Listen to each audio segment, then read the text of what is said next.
السلام عليكم ورحمة الله وبركاته دمان ولا لا يوحنا وايدين السلام مال بعد ويدا كجوكتان وحيدين ليا بشي عمري عافمات يعفو الرحمن يوار إن شاء الله ساعد والبيدين تايمل بجوكتان وايدين كسلامة ولا لا قروح بدن أو قيمها بدن وحيدين ليا هاي ومهسنتين لجوكين لجركين أنا جنا وحيد هاي ديركلين يفرحت هادي هذا يوم مهسنتين هذا نوع عصب تاي سودو قلبك جعلني سافي كسودو caawaha iyo maxay noo haystaa walaashiina qiso caawiya qisada waxay ku dhacday wiil walaalkay ah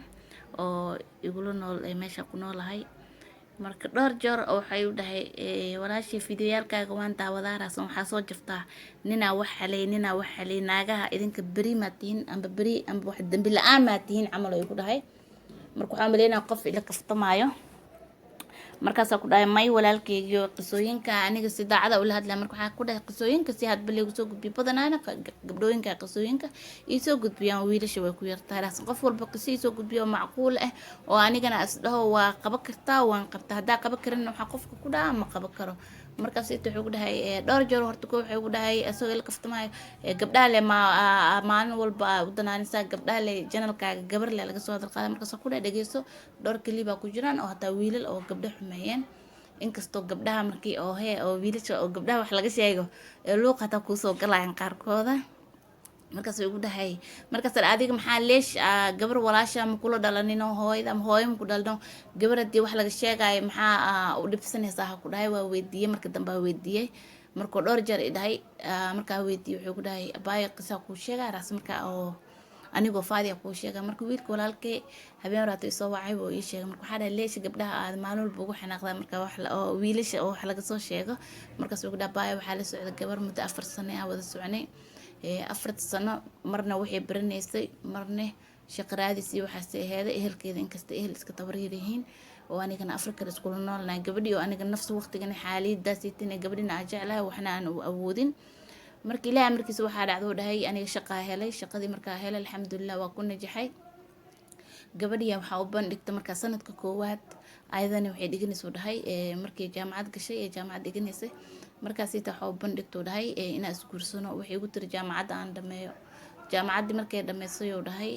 waxa hadana u bandhigo dhahadan inaa hadana isguursano hadana way ii carab laadayso waxay ugu tiri shaqo doonaha hay aan reerkeena iyo dhibaatada lagu soo koriyay dhibaatada jaamacadeeda hooyada iyo waxbarashadeeda ka martana waa og tahay walaalo iyo dulqaado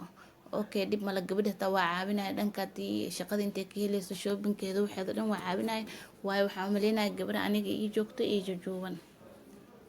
waa qofkan haduu ku jecel yahayna oo si dhab u jeceshahay adigana garab uu ku siinaa Soomaa labada qofood waa is garabsataa markaas ita waxa dhacdo dhaabaayo gabadhii sidaas uu ahayn iskula soconay waxaan dhacdo dhahay dhowr jeer waxa ku arkay maxaa la telefoonkeeda marka la joogo kaleente ala soo wacay mana weydiin mana ka shaqin dhawaa qof intaas sana ay isla socoteen waxa maskaxdeeda ku guuxaysa inaan iqiyaanin doonin aniga saa iska dhaadhacsi waaye aniga maana qiyaamo wax xun kuma sameeyo marka waxa dhacdo dhahay ilaahay amarkiisa salaada aaday ugu tiri qolka kale gashay gurigooda fadhiyo dhinaca fadhiga markaas ay telefoonkeeda soo dhaco waa qabtay waxa wiil soo wacay wiilkii ka qabtay markaas ku dhahay salaada ku jirta marka waxa maleynaa wax qaraabada amba walaaleeda waxa dhacdo dhahay gabadha markay soo baxday xadhawaal ugu soo wacay yaa waa qofkaaneete magac ugu sajilnayna gacaliya ugu sajilna markuu waa weydiiyo dhahay yaa waa markaas tii maxaa ka galay yaa qabo ku dhahay telefoonkeyga amarkuusi waa igu way canaanto igu qayso dhahay waxba kama dhiganin laano aada u jeclaay ilaahay markaas waxa dhacdo dhahay laba habeen kadib gabadhii ilama hadlin habeen kamid ay soo wacday walaalo xiriirkeena inuu soo gabagabo meeshaas oo ku soo afjarmo aan jeclahay ugu diray maxaa ka haleeyay dhibaatada telefoonkaaga qabtay ma sabab u mise wax kala jiro markaas uu tiri may aniga go'aansada wiligeen ma ku jeclaan mana ku jeclaanin mana ku jeclaa doono wuxuu dhahay kaftana umaleynaaye waayo xabiibti degsan ku dhahay waan telefoonkii ugu jirtay anna maana wicin waxaas dhahay telefoonka ka qabatay oo carisan tahay in familkeedana way igu ogyihiin oo dhahay inaan sheekeysano marka familkeedana maadaama ay og yihiin inaan sheekeysano waxna kama dhigan markaas intii dhaho dhahay iska dhaaf yumkin qof eheladeeda walaalaheeda xiriirkiina ogeen waa koleybo waan iska aamusay u dhahay maxaa la dhahay shak ha iska dagto maskaxdeeda ayadana ha dagsataa kuley isku dhaadhiyo dhahay waxaa dhacdo dhahay gabadhii waaba iga dhabeysay dhahay telefoonkiina iga qabanin inay dhulka igu jiito hadaa wac inay dhageysato guriga hadaa taga ma joogto in la dhaho andhan wuxuu dhahay markaas intii yaaba shoog qaaday maalina la kulmo dhahay meesha ka shaqeysay horteeda u fadhiisto dhaas subaxnimo ku sugay waxay gari jirtay 2 saac subaxnimo amba 7 subaxnimo marka la kulmo walaalo shaqada hadda gal rabaa galabta inoo balan meel isku balansanoo dhahay shaqadii markay ka soo baxday galabka meel kula kulmay walaalo serious iga tahay mana ku rabo mana ku jeceli oo cad hay dhaaro way dhaarto hooyadeedna way ku dhaaratay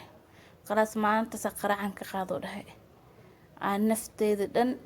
maalintii mugdiga ee gashay oo gabar oo dhan dhacmina xiriir la sameeyo iyo xumaata maantaas aheeday hataa maana aaminin oo dhahay haddana waxa isla dhaw wili way xanaaqsantay hadagsato muddo ka soo wareegto oo 2 isbuuc ah haddana waa ku noqdo kadaalik sidii yeeshay haddana waan sugo dhahay haddana bilaa dhamaatay sideedii waxay waa ka sii dartaba gabadhii marka xaafadii waxa ka maqlo dhahay maadaama oo isku xaafadna ahayn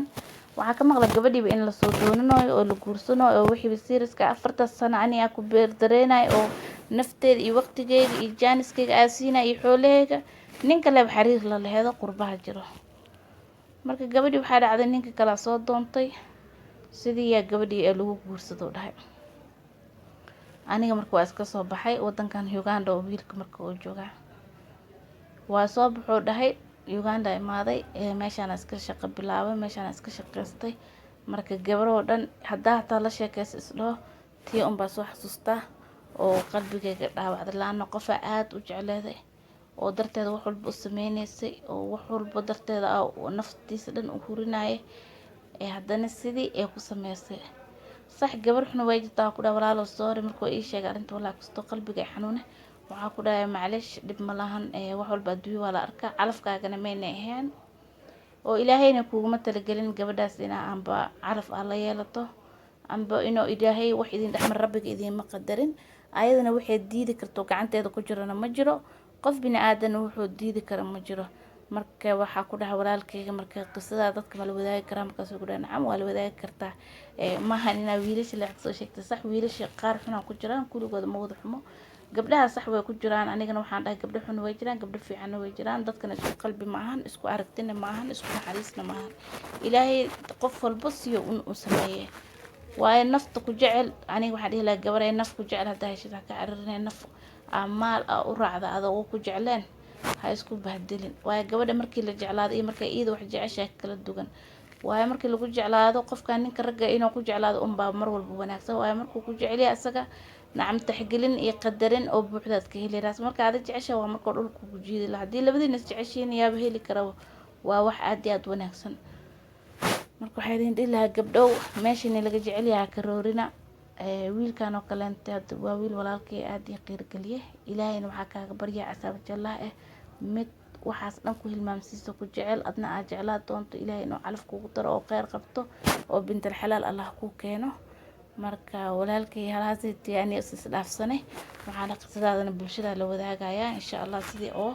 gabadhaas oo kala dad lamid haday ku jiraan in ilaahay u toobad keenan oo qofka jecelna ee wanaajiyaan haduu ilaahay idmo marka dhamaantiin waxa idin leeyahay walaalaha quruxda badan oo mar walba dhiirigelin idinka waa mahadsantihiin abawaan loo soo duceeyo maxaa la dhahay sheeg qof walba fikirkiisa iyo ra'yigiisa ha u soo qoro commentiga ugu soo qoro ilaahayna wax ka fiican ha siiyo gabdhaha oo noocaas oo kale ku dhaqmaayaan ha iska dhaafaan wiilasha noocaas kale ku dhaqmaayaan ha iska dhaafaan gabar waa idin dhalatay waa dhasheen waa idin dhalatay waa idin dhaxday wiilna sidoo kale waa aabihiin waa walaalkiin waa xaajigiina marka adduudan ilaahaybo hadoo nin inaagda isu baahnaadeen isma abuureenbo marka walaalihi hal isku dulqaato naxariisna hal isku muujiyo ilaahay ka cabsana hal isku la socdo xiriirkaanitine oo faraha badan la soo soconaana hal isku soo gaabiyo kulay wixii oo intaasan la soconaa qasaare leh ka dambeysaba waayo xiriir dheer bort wixii oo ilaahaybo iyo nabigiisa sunnada baraarimka wax waqti dheer qofka muddo si 6 bilood ka badan buuxil isku la socdaan waxa uu ka saab gardaro waa labada qof hadday daruuf kala haysto meel dheer kala jiraan dhab isku yihiin oo daacad isku yihiin wax ma dhibaat dad isla joogo isla taagan 10 sano 4 sano iyo 5 sano edab daraba wallahi kaasay xiriir mahane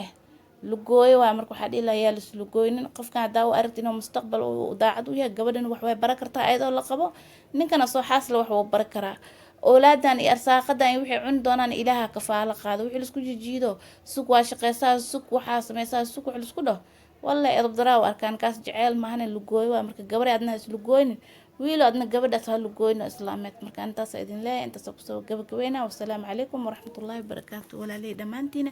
مالو الباد جوكتام حيدين جعلهاي إلهي درتيسا إيغوار عمري عافمات انت كرد يعني إلهي رب العالمين كأسوس صغيرة دمانتو إن شاء الله السلام عليكم ورحمة الله وبركاته